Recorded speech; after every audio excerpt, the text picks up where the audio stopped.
Shalom. Pada kali ini kita akan membahas dan mempelajari materi tentang membangun solidaritas sosial, belajar dari ajaran Yesus Kristus. Pelajaran ini merupakan kelanjutan dari pelajaran sebelumnya.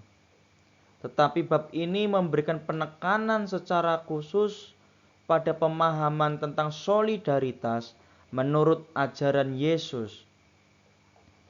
Yesus menyatakan solidaritas pada sesama manusia.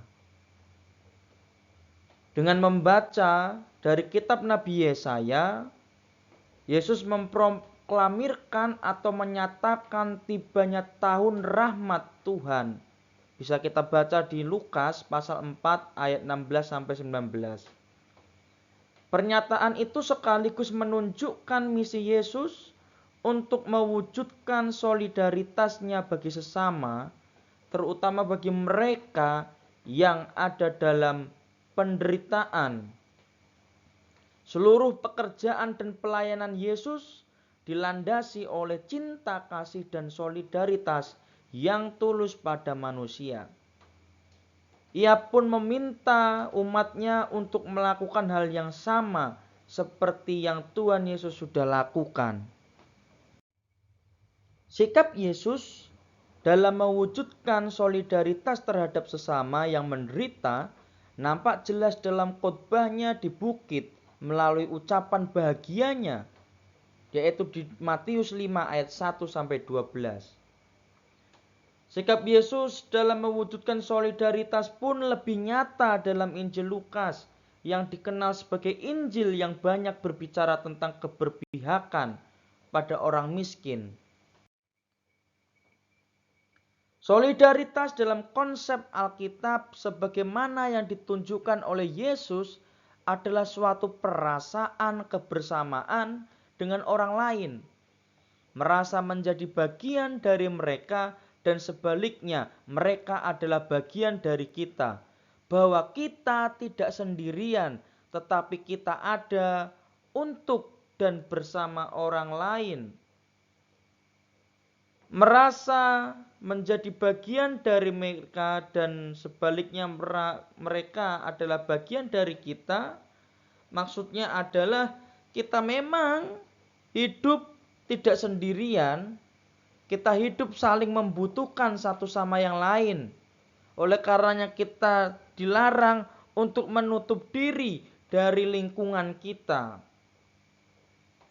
Solidaritas bukan hanya bersifat materi semata, namun membutuhkan keberpihakan sebagaimana yang dilakukan oleh Yesus.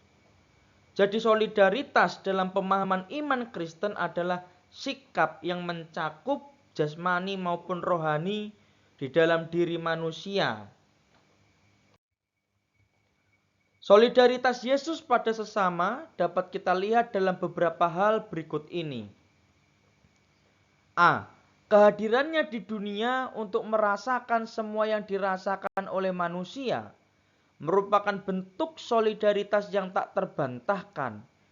Ia lahir dalam kemiskinan, ia hidup dalam keprihatinan, melakukan segala perkara untuk membantu tanpa kecuali. Ia menderita dan mati secara hina di kayu salib. B.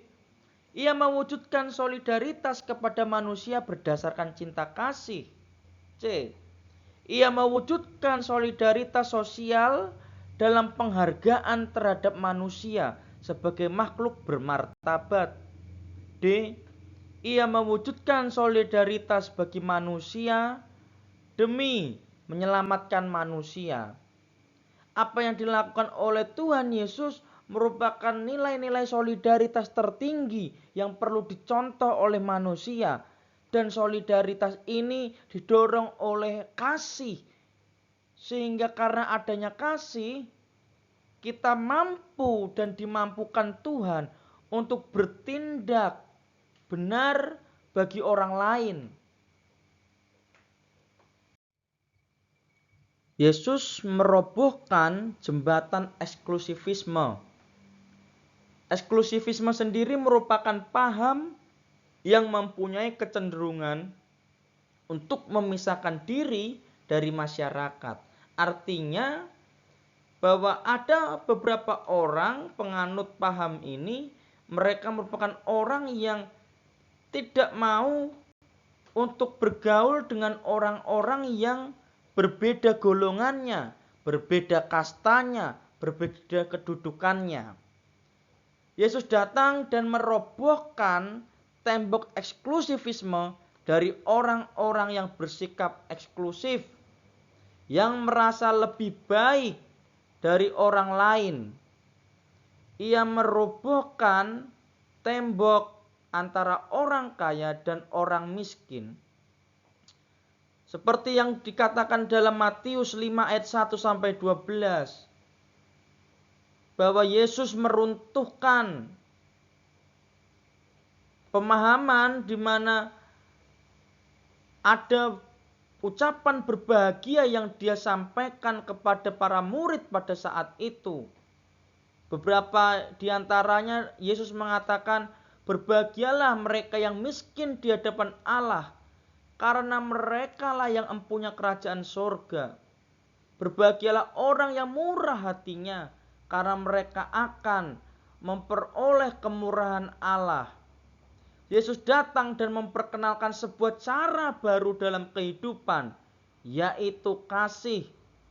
Dalam kaitannya dengan solidaritas, bagi Yesus, solidaritas adalah tindakan nyata dan bukan hanya kata-kata. Jadi jika seseorang mengatakan dia mencintai saudaranya, keluarganya, sesamanya, maka hal itu harus dibuktikan melalui perbuatan.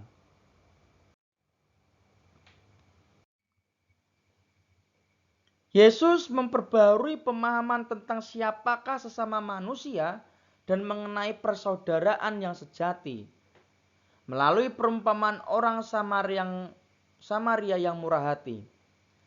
Yesus ingin memperlihatkan kepicikan kaum Farisi dan ahli Taurat mengenai eksklusivisme.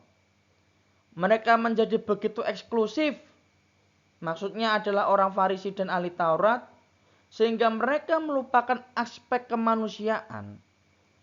Orang Farisi dan ahli Taurat selalu menempatkan diri sebagai kelompok eksklusif, sebagai orang-orang yang terpandang dan terkemuka. Mereka berpikir kesetiaan dan ketaatan menjalankan aturan agama dengan benar menurut kitab Taurat Musa telah menjadikan mereka sebagai manusia yang paling suci dan paling benar. Oleh karenanya Tuhan mengkritik cara hidup mereka yang eksklusif, bahwa menjalankan ibadah agama hendaknya diikuti dengan wujud tindakan kasih dan solidaritas bagi sesama. Jadi bukan hanya omong doang saja. Ketika memang kita punya kehidupan agama yang baik, yang taat, maka itu juga perlu diwujudkan dengan sikap kita pun mengasihi sesama kita.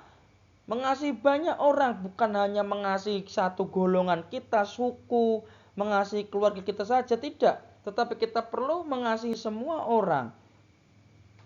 Dan jangan pandang bulu atau memilih-milih orang yang akan kita tolong.